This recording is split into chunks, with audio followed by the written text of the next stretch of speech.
여러분, 유튜브 추천 영상에 이런 거 뜨시죠? 머스크, 내일 파이 상장 발표. 테슬라 폰에 파이 지갑 탑재 확정. 제목만 봐도 심장이 두근거립니다. 하지만 영상을 열어보면 뭡니까? 그냥 머스크가 파이 이모지 하나 트윗한 게 전부입니다. 이건 마치 뭐냐면 짝사랑하는 여학생이 내 카톡을 일금 처리했다는 이유만으로 벌써 결혼식장 예약하고 손주 이름까지 짓고 있는 사춘기 남학생의 망상과 똑같습니다. 우리는 오늘 머스크의 입이 아니라 파이가 하늘에서 뭘 하고 있는지를 봅니다. 그게 진짜 호재니까요. 영상 시작 전 구독과 좋아요, 알림 설정은 여러분의 자산을 지키는 첫 번째 방어선입니다. 자, 본론으로 들어가기 전에 하나만 짚고 갑시다. 여러분, 스타링크가 뭔지 아십니까?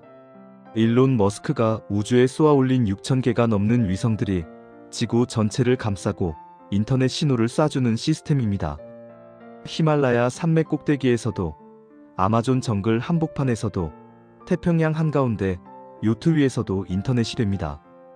이게 바로 스타링크입니다. 그런데 여러분, 이걸 경부고속도로라고 생각해 보십시오. 1970년 우리나라가 경부고속도로를 깔았을 때 정부가 현대자동차랑 독점 계약을 맺었습니까? 아니죠. 도로는 공공재입니다. 누구나 달릴 수 있습니다.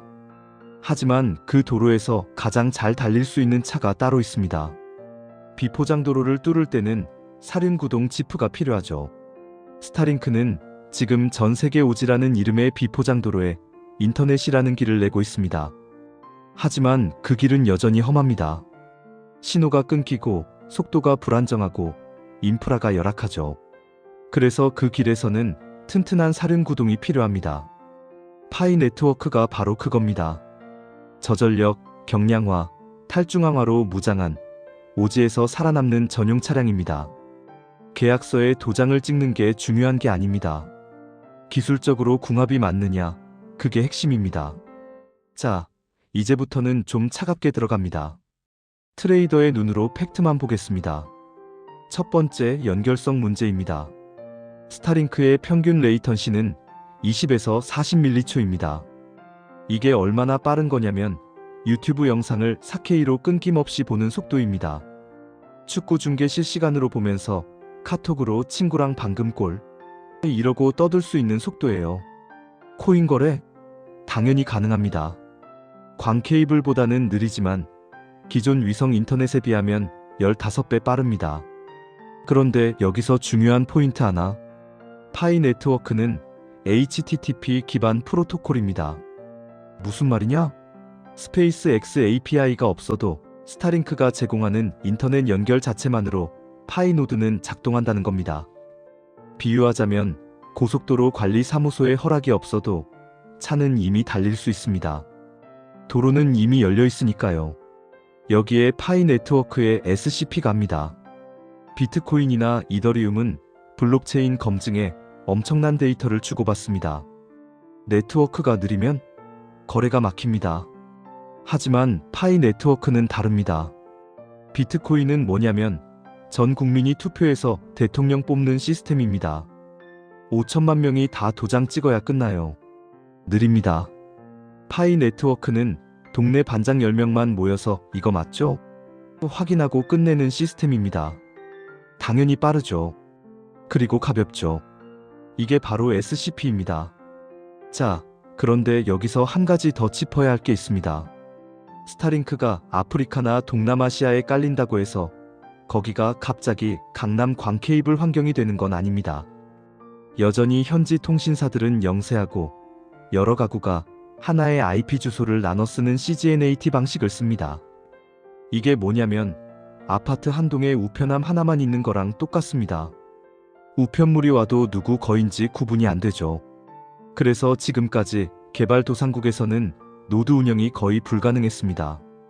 그런데 파이 커뮤니티에서는 이미 이 문제를 우회하는 테스트가 진행 중입니다. 리모트 IT라는 기술을 활용한 CGNAT 우회 사례들이 해외 포럼과 레딧에서 보고되고 있어요. 공식 발표는 아직 없지만 현장에서는 검증이 진행되고 있다는 뜻입니다. 즉, 스타링크가 오지에 인터넷을 깔아주면 파이노드가 그 위에서 바로 작동할 수 있는 기술적 준비가 이미 되어 있다는 겁니다. 적은 데이터로도 빠르게 검증이 끝납니다. 스타링크의 20에서 40ms 레이턴시 환경에서도 전혀 문제없이 돌아갑니다. 두 번째, 확장성 이야기입니다. 여러분, 지금 이 순간에도 전 세계에서 인터넷을 못 쓰는 사람이 몇 명이나 될까요? 유엔과 세계은행 통계에 따르면 26억에서 30억 명 사이입니다. 이게 얼마나 큰 숫자냐? 중국 인구 2배입니다. 삼성전자가 갤럭시 8 시장이 2개 더 생긴다는 겁니다. 비트코인 전체 지갑수가 3억 개입니다. 파이 네트워크는 그 10배 시장을 노리고 있습니다. 이게 바로 금융 소외계층의 실체입니다. 아프리카, 중앙아시아, 남미오지, 태평양 섬나라들. 이 사람들은 은행 계좌도 없고 신용카드도 없습니다. 그런데 스마트폰은 있습니다. 중고 안드로이드 폰이 5만 원이면 살 수 있거든요. 스타링크가 이 지역에 들어간다면 통신사 기지국 없이도 산골 마을에서도 사막 한복판에서도 인터넷이 터집니다. 자, 이 사람들 폰에 뭘 깔까요? 비트코인? 안 됩니다. 플로드 돌리려면 수백 기가바이트 하드디스크가 필요합니다. 이더리움? 역시 안 됩니다. 가스비만 $10씩 나옵니다. 파이 네트워크? 딱입니다. M 용량 100MB 이하. 하루 한 번 버튼만 누르면 채굴. 거래 수수료 거의 0원. 이건 선택의 문제가 아닙니다. 환경이 파이를 선택하게 만드는 겁니다. 제가 자주 하는 비유인데요. 북극곰은 북극에서 살고 낙타는 사막에서 삽니다. 비트코인은 뉴욕월과 같은 고속 인터넷 환경에서 잘 삽니다. 파이 네트워크는 저속, 불안정, 저사양 환경에서 살아남도록 설계되었습니다. 스타링크가 깔아주는 길이 바로 후자입니다. 파이 네트워크의 서식지가 26억 명 규모로 확장되는 겁니다. 자, 여기서 제가 냉정하게 짚고 넘어가야 할 부분이 있습니다. 스페이스X는 API를 공개하지 않았습니다.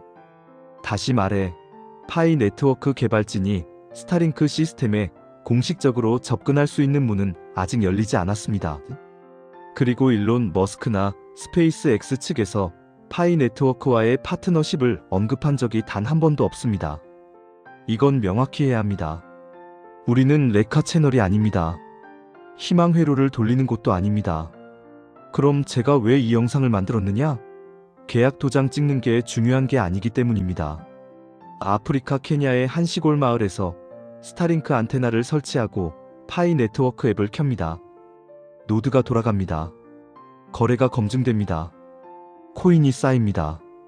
이게 물리적으로 가능하다는 사실 자체가 호재입니다.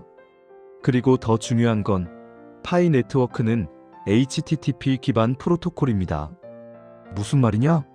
스페이스X API가 없어도 스타링크가 제공하는 인터넷 연결 자체만으로 파이 노드는 작동합니다. 비유하자면 고속도로 관리 사무소의 허락이 없어도 차는 이미 달릴 수 있다는 겁니다. 왜냐하면 도로는 이미 열려 있으니까요. 실제로 파이 커뮤니티에서는 스타링크 환경에서 노드 테스트 성공 사례들이 보고되고 있습니다. 공식 발표는 없지만 현장에서는 이미 검증이 진행 중이라는 뜻입니다. 더 흥미로운 건 파이 커뮤니티에서 위성 모드라는 개념이 논의되고 있다는 겁니다. 이게 뭐냐면 인터넷이 불안정한 환경에서도 노드가 끊기지 않고 계속 작동할 수 있도록 하는 기능입니다. 위성 인터넷은 특성상 신호가 끊겼다 다시 연결되는 일이 잦습니다. 비가 오거나 구름이 많으면 레이턴시가 튑니다. 공식 발표는 아직이지만 파이 네트워크 개발진이 처음부터 금융 소외지역 타겟이라고 명시한 만큼 이런 환경을 염두에 둔 개발이 진행 중일 가능성이 높습니다. 스타링크와 파이, 이 둘은 서로를 필요로 합니다. 스타링크는 길을 깔고 파이 네트워크는 그 길 위에서 경제활동을 만듭니다. 이건 공생관계입니다. 계약서가 없어도 됩니다. 자, 정리하겠습니다. 일론 머스크의 트윗을 기다리지 마십시오. 그가 파이 이모지를 박든 테슬라 폰에 파이 지갑을 넣든 그건 보너스일 뿐입니다. 진짜 게임 체인저는 따로 있습니다. 스타링크가 전 세계 오지에 인터넷을 깔 때 그곳 사람들이 자연스럽게 파이 네트워크를 선택할 수밖에 없는 기술적 환경이 만들어지고 있다는 사실. 이게 핵심입니다. 여러분, 진정한 부자는 소문을 쫓지 않습니다. 길을 봅니다. 1990년대 중국을 봅시다. 외국 투자자들은 공산주의 국가에 무슨 투자냐며 비웃었습니다. 하지만 워런 버핏 같은 사람들은 뭘 봤습니까? 중국 정부가 고속도로와 항만을 미친 듯이 건설하고 있다는 걸 봤습니다. 길이 깔리면 물류가 돌고 돈이 돕니다. 제가 2010년에 비트코인을 처음 들었을 때 주변 사람들이 뭐라고 했는지 아십니까? 그거 마약 사는데 쓰는 거 아니야? 해커들이나 쓰는 거 아니야? 저도 반신반의했습니다.